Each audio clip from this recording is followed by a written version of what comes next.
DGP గారిని కూడా కలిసి మేము రిప్రజెంటేషన్ ఇవ్వడం జరిగింది. నైస్ నైస్ అండి. ఇంకొక ఐ విషయం అప్రిషియేట్. ఏంటంటే కేరళ రాష్ట్ర ఓకే ఓకే డీజీపీ బాలస్వామి గారితో మాజీ మాట్లాడి మళ్ళీ మీ దగ్గరికి వస్తాను శివరామ్ గారు, మళ్ళీ మాట్లాడదాం, మళ్ళీ ఇంకా చాలా టైం ఉంది. బాలస్వామి గారు నమస్కారం అండి, మీరు విహెచ్పి రాష్ట్ర ప్రచార ప్రముఖగా ఉన్నారు.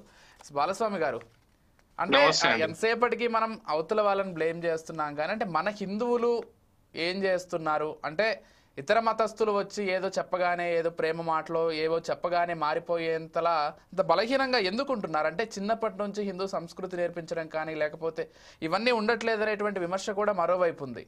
హిందువులే హిందువులకు శత్రువులుగా తయారవుతున్నారు అనేటువంటి విమర్శ ఉంది. ఈ దీనిపైన చెప్పండి మీరు. వాళ్ళు ఏం చేస్తున్నారు, వాళ్ళు మారుస్తున్నారు కొద్దిసేపు పక్కన పెడితే మనం ఏం చేస్తున్నాం అనేది కూడా చూసుకోవాల్సిన అవసరం ఉంది కదా. అందరికీ నమస్కారం.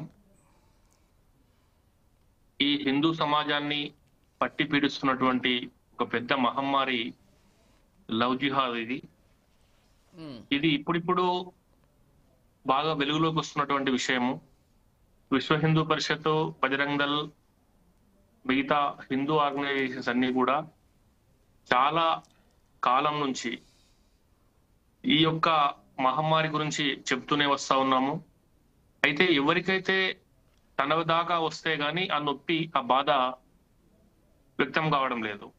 విశ్వ హిందూ పరిషత్, బజరంగ్ దళ్ చెప్తున్నా కొద్దీ వీళ్ళు కావాలని చెప్పేసి ఏదో ముస్లింల మీద ఆ యొక్క ప్రేమను కలుషితం చేస్తున్నారు, వీరు స్వచ్ఛమైన ప్రేమకు వీళ్ళు ఆటంకం కలిగిస్తున్నారని చెప్పేసి కొంతమంది మన యొక్క హిందువులే ఇది రాజకీయ ముసుగు తొడిగి హిందూ సమాజాన్ని చిన్న చూపు చూసి ఈ యొక్క లవ్ జిహాద్ ను ప్రేరేపించే విధంగా, ఓటు బ్యాంకుకు అస్త్రంగా ఉపయోగించే విధంగా దీనిని మలుచుకున్నటువంటి సందర్భం మనం చూస్తా ఉన్నాము.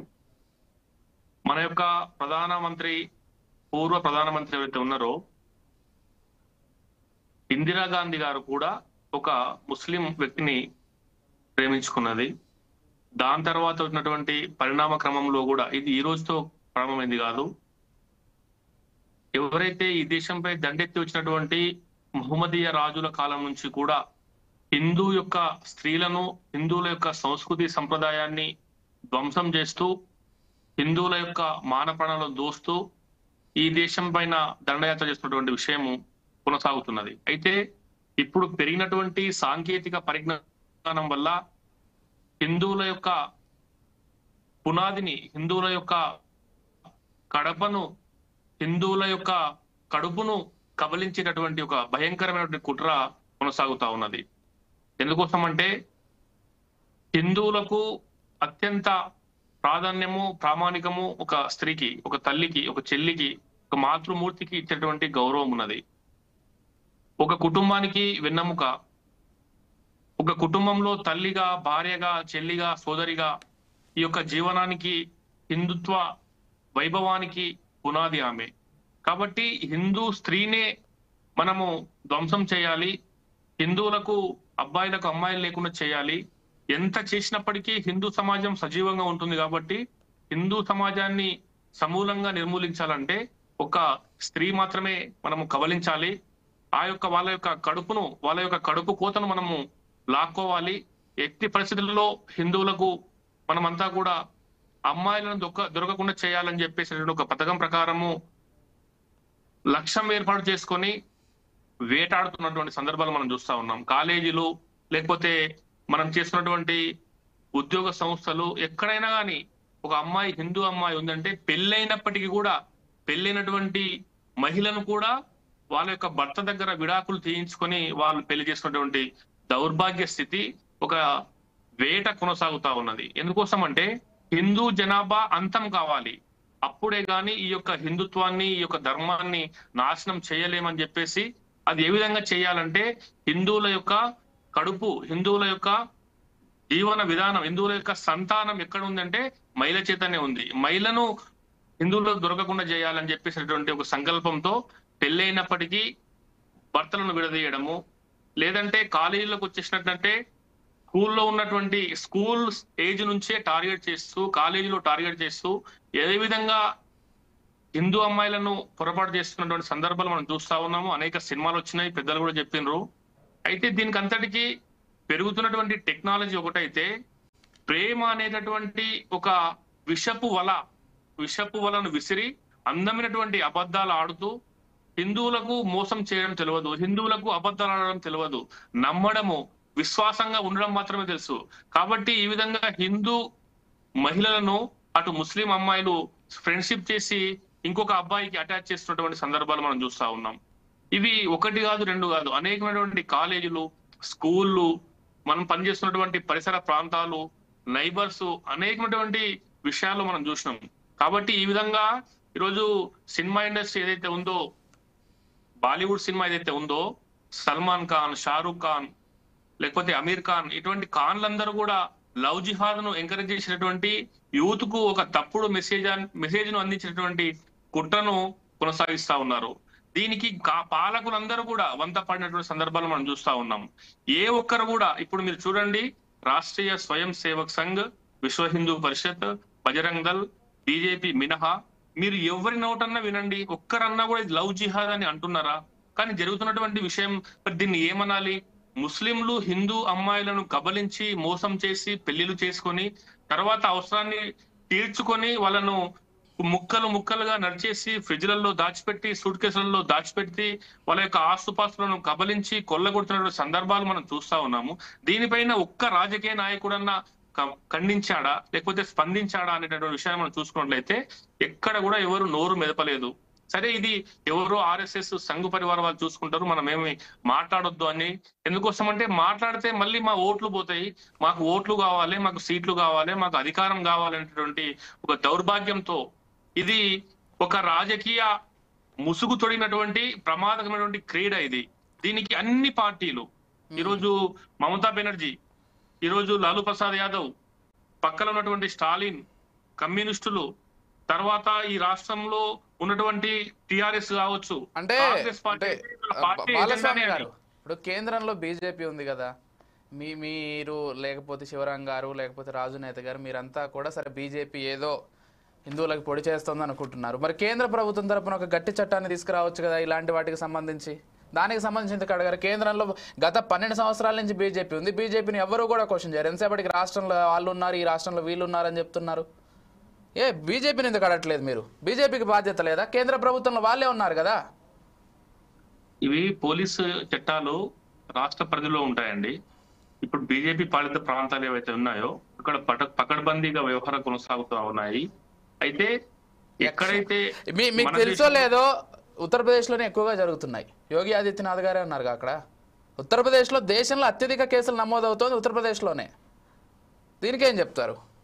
ఇప్పుడు వెలుగులోకి వస్తున్నటువంటి సంఖ్య, ఇప్పుడు ఇది వెలుగులోకి రాని సంఖ్య. అంటే అప్పుడు మీడియా చూపించలేదు. ఇప్పుడు ఎన్ని కేసులు అయితే వస్తున్నావో వాటన్నింటినీ మళ్ళీ ఆ కేసులను కౌన్సిలింగ్ ద్వారా, లేకపోతే హిందూ సమాజంలో జరుగుతున్న కుట్రల ఆధారంగా అన్ని కూడా పరిశీలించి కౌన్సిలింగ్ ఇచ్చేసి అమ్మాయిలను వాపస్ తీసుకొచ్చిన విషయాలు ఎక్కడ రావట్లేదు.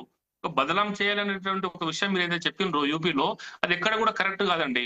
మీరు ఈరోజు హిందూ మహిళ, హిందూ యువతి కాలేజీకి వెళ్ళి స్వచ్ఛందంగా, క్షేమంగా, స్వచ్ఛంగా వస్తుంది అంటే యూపీలో, గుజరాత్ లో, ఉత్తరాఖండ్ లో మాత్రమే. ఇప్పుడు ఏదో బురద జల్లి పనిచేస్తున్నటువంటి ఒక ప్రక్రియ ఆరోపణ మాత్రమే మీరు చెప్పింది. ఎందుకోసం అంటే ఎవరో మెప్పు కోసం కాదు. మా ఎజెండా అదే, మా రక్తం అదే, మా యొక్క ప్రణాళిక అదే. ఒక అమ్మాయి పోయిందంటే సొంత కుటుంబంలో అన్న, ఒక తమ్ముడు, తల్లి, చెల్లి కంటే ఎక్కువ బాధపడేది మేము. కాబట్టి అంత ఈజీగా వదులుకోవడానికి, పోవడానికి ఎవరు కూడా సంసిద్ధత వ్యక్తం చేస్తలేరు. అది మీరు చెప్పినటువంటిది అత్యధిక కేసులు అనేది తప్పు. భాగ్యనగరంలో మీరు చూసుకోండి ఎన్ని కేసులు నమోదవుతున్నవి. మీరు అన్ని పోలీస్ స్టేషన్లలో ఎంక్వైరీ చేయండి. మిస్సింగ్ అయినటువంటి అమ్మాయిల యొక్క జాడ ఎక్కడ ఉన్నది, అన్ని కాలేజీలు తిరగండి. ఏ కాలేజీలలో ఏ విధంగా ఈ యొక్క ప్రేరేపణ జరుగుతా ఉన్నది, ఎంతమంది విదేశాలకు పారిపోతా ఉన్నారు, ఎంతమంది వేరే రాష్ట్రాల్లో ఉంటున్నారు, ఏ విధంగా ఈ యొక్క రాష్ట్ర క్రీడ కొనసాగుతున్నదని చెప్పేసి మీరు భవిష్యత్తులో కూడా సూచన మొత్తం కూడా తీసుకొని డాటా ప్రకారము ఎంక్వైరీ చేసుకోవచ్చు. అది లెక్కలో తీసుకున్నట్లయితే మీరు చూడండి, సరౌండింగ్ లో ఈరోజు భాగ్యనగర్ కు ఉపాధి నిమిత్తము వివిధ రాష్ట్రాల నుంచి కూలీలుగా పుట్టజేత పట్టుకుని వస్తున్నటువంటి సందర్భంలో వాళ్ళందరినీ కూడా మతం మార్చేసి కేవలము సెక్స్ హరాస్మెంట్ చేసేసి వాళ్ళను మభ్యపెట్టి లోపరుచుకున్నటువంటి సందర్భాలు చాలా ఉన్నాయి. ఈరోజు అస్సాంలో బంగ్లాదేశ్ చొరబాటుదారులందరూ వచ్చేసి ఆ మహిళలు దాదాపు 3-4 పిల్లలు ఉన్నటువంటి ఒక కుటుంబంలోకి చొరబడి భర్తలను ఆ పిల్లలను వేరు చేసేసి ఆ భార్యలను తీసుకెళ్తున్నటువంటి సందర్భాలు చాలా ఉన్నాయి. ఇవన్నీ కూడా మీడియాలోకి రావు. వస్తే వాళ్ళు ఎక్కడ కూడా ఎవరు కూడా తెలిసినా కూడా మీడియా దాని ప్రొజెక్ట్ చేయడం లేదు. ఇప్పుడు మీరు చెప్పారు కదా యూపీలోనే ఎక్కువ అవుతుందని చెప్పేసి. ఈ రోజు అస్సాంలో ఎంతమంది చొరబడదారులు వచ్చేసిండ్రు. ఈ రోజు బంగ్లాదేశ్ నుంచి బెంగాల్లో, కలకత్తాలో, బంగ్లాదేశ్ పరిసర ప్రాంతాల నుంచి వచ్చినటువంటి వాళ్ళంతా కూడా పశ్చిమ బెంగాల్లో ఎన్ని జరుగుతున్నాయి, ఎన్ని కాలేజీలలో ఏమేమి జరుగుతా ఉన్నాయి, ఈ రోజు అత్యాచారాలు ఏంటివి, లవ్ జిహాదాలు ఏంటివి, వాళ్ళ యొక్క స్థితిగతులు ఏంటివి అనేటటువంటి విషయాలు చూసుకున్నట్లయితే అసలు నిద్ర రాదండి, మనసు ఒప్పుకోదు. భయంకరమైనటువంటి అనేకమైన విషయాలు మనము వెలుగులోకి వస్తున్నాయి. కాబట్టి ఇది ఈ యొక్క రాక్షస క్రీడను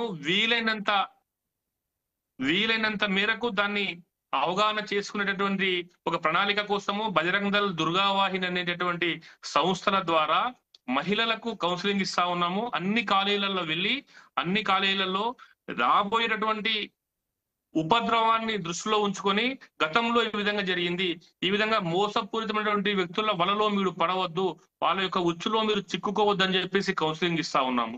అయితే కొంతమంది మితిమీరిన స్వేచ్ఛ వల్ల, మితిమీరినటువంటి ప్రజాస్వామ్యం వల్ల, సెక్యులరిజం అనేటటువంటి ఒక అభూతాన్ని చొప్పించి ఈ యొక్క రాజకీయ ముసుగు వల్ల కొంతమంది ప్రేరేపిస్తున్నారు. కానీ వాస్తవంగా మిగతా పార్టీల వాళ్ళు కూడా వాళ్ళ కుటుంబాల దగ్గరికి ఈ యొక్క సమస్య వచ్చేస్తే పరిగెత్తుకొని విశ్వ హిందూ పరిషత్ ఆఫీస్ కు వస్తా ఉన్నారు.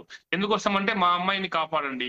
ఏ రాజకీయ నాయకుడు, ఏ పార్టీ కూడా ఈ యొక్క ముస్లిం అబ్బాయి మా అమ్మాయిని ప్రేమిస్తుంటే నోరెత్తి మాట్లాడడానికి ధైర్యం సరిపోవడం లేదు. మళ్ళీ మేమే వెళ్తున్నాము, సాధ్యమైనంత వరకు ఆ అమ్మాయికి కౌన్సిలింగ్ ఇచ్చేసి తీసుకువచ్చేసి మళ్ళీ హిందువుల యొక్క యోగక్షేమాలను ఆలోచిస్తా ఉన్నాము. కాబట్టి ఈ రోజు విశ్వ హిందూ పరిషత్, బజరంగ్ దళ్ చేస్తున్నది ఏంటంటే భారతీయ సనాతన ధర్మానికి నిలువెత్తు సాక్ష్యం మహిళ. ఆ మహిళను కొల్లగొట్టి ఈ ధర్మాన్ని నాశనం చేయాలనేటువంటి ఒక సంకల్పంతో విదేశాల నుంచి ఇబ్బడి ముబ్బడిగా వచ్చి పడుతున్నటువంటి ధనాన్ని, నిధులను ఉపయోగించుకొని ఈరోజు లక్ష్యంగా ఏర్పాటు చేసుకొని రకరకాలుగా అమ్మాయిలను వేధిస్తున్నటువంటి సందర్భాలు మనం చూస్తా ఉన్నాము. దీనిపైన ప్రతి మహిళ రాజకీయాలకు అతీతంగా, కులాలకు అతీతంగా ఏమేం జరుగుతుంది అనేటటువంటి విషయాన్ని మనం అవగాహన చేసుకోవాలి. మేము గతంలో కూడా చెప్పినాం, ఎయిడ్స్ అనేటటువంటి ఒక పదం ఉంది. గతంలో ఇది ప్రబలుతున్నటువంటి క్రమంలో ఎయిడ్స్ అని పలకడానికే సిగ్గుపడినటువంటి రోజులు ఉన్నాయి మనకు. రాను రాను ఏమైందంటే ఎయిడ్స్ వల్ల ఏమేం ప్రమాదాలు ఉన్నాయి అని చెప్పేసి తల్లిదండ్రులు, అన్నదమ్ములు, అన్న చెల్లెలు, కుటుంబం మొత్తం కూడా చర్చించుకునేటటువంటి స్థితి ఈ రోజు ఉంది. కాబట్టి ఎయిడ్స్ మహమ్మారికి అందరం కూడా దూరంగా ఉండాలి, జాగ్రత్తలు తీసుకోవాలని చెప్పేసి అవగాహన ఏ విధంగా అయితే వచ్చిందో ఈ రోజు లవ్ జిహాద్ కూడా అందరం కూడా కుటుంబం మొత్తం చర్చించుకొని దాని యొక్క పర్యవసనాలు, దాని యొక్క ప్రమాదాలు గుర్తించి మనమంతా కూడా దాని బారిన పడకుండా భారతీయ విలువలు, భారతీయ ధర్మము, భారతీయ సంస్కృతి, మన యొక్క కట్టు బొట్టు, మహిళ విశిష్టతను తెలియజేసేటటువంటి వైభవాన్ని తెలుసుకోవాలని చెప్పేసి విశ్వ హిందూ పరిషత్ ప్రతి కుటుంబాన్ని అవేర్నెస్ చేస్తా ఉన్నది. కాబట్టి మనమంతా ఒకటే సందేశం, మీరు ఏ పార్టీ అన్నా ఉండండి, ఎవరికన్నా ఓట్లేయండి, కానీ మన గుడి, మన దైవము, మన గోవు, మన యొక్క మాతృమూర్తిని కాపాడాలి అనేటువంటి ఒకే ఒక సంకల్పాన్ని మేము తీసుకెళ్తున్నాం. ఈ రోజు ఈ యొక్క భారతీయత ప్రపంచానికి నిలువెత్తు నిదర్శనం. ప్రపంచమే గౌరవించేటువంటి ఈ యొక్క సంస్కృతిని నాశనం చేసేందుకోసమే పనిచేస్తా ఉన్నారు. కాబట్టి అనేక విధాలుగా మేము పనిచేస్తా ఉన్నాం, కుటుంబాలను అవేర్నెస్ చేస్తా ఉన్నామండి. రైట్. రాజునేత గారు,